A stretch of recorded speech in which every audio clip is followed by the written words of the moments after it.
So on election night, the ballots, the actual counted ballots that people have voted, go straight to the courthouse where they are locked up over there. The other documents, for instance, the poll books, which is a list of those people who voted, the statement of results, which certifies the results of the election, all of those documents come here.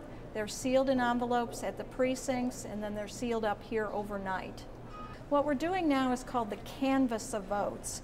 Remember, on election night, it's been a very long day. Occasionally numbers will get mixed up, or somebody will accidentally write down 53 and 35 after working a 15 or 20-hour day. So what we're doing today is we're examining every single printout from every voting machine. We're looking at every single number that was phoned in and data entered into the website to make sure all of the numbers are correct and that nobody's accidentally made a typographical error or a data entry error. The Electoral Board will then be able to certify the results of this election.